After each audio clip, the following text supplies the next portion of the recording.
السلام عليكم متابعيني، شلونكم؟ شخباركم؟ إن شاء الله زينين. كل الهلا بكم وبقناتي. نبدأ فيديونا اليوم بالصلاة على محمد وآل محمد. اللهم صل على محمد وآل محمد الطيبين الطاهرين. اليوم فيديونا إن شاء الله روتيننا، يعني من وجبة الريوق. بعد وجبة الريوق غسلت المواعين مالت الريوق وقاعدة أنظف السنك. واليوم طبختنا معروفة من شكلها. إن شاء الله اليوم عندي ثواب على روح موتانا وموتى المؤمنين والمؤمنات. هاي بعد ما سلقت اللحم خليته على جهة، جيت هنا أطبخ البانية. بنات بعد هي البانية كل من وطريقتها.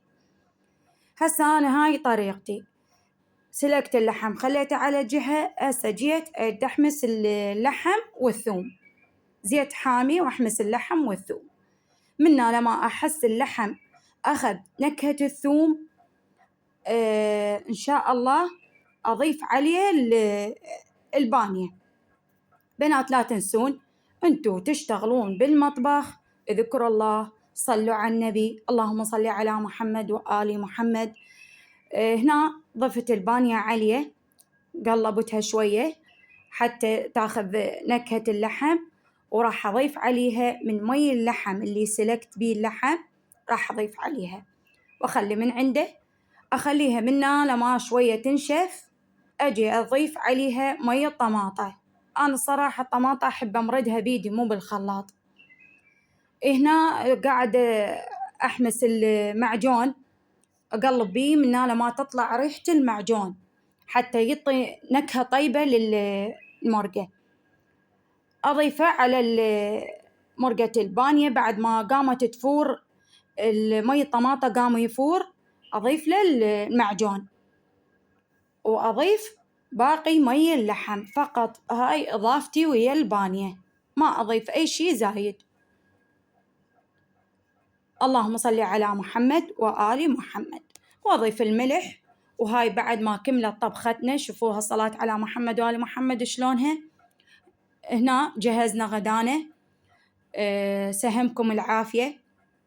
هنا جاني الخطار شوفوا والأزبر مسويته بالقناة، جهالنا أقاربنا سويته إلهم.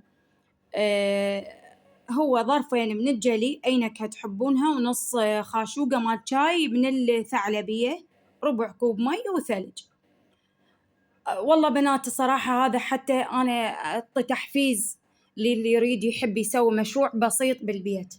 هاي شي حلو يعني يسوونه بالبيت، أزبرة بالبيت. اللي تريد تبيع، اللي خطية يعني شبابنا ما يحتاج شي، ثلج وأزبري وثعلبية موجودة هي عند العطار. هاي هنا قاعدة ضقت الحلا مالتها، حلاتها طبيعية حلوة.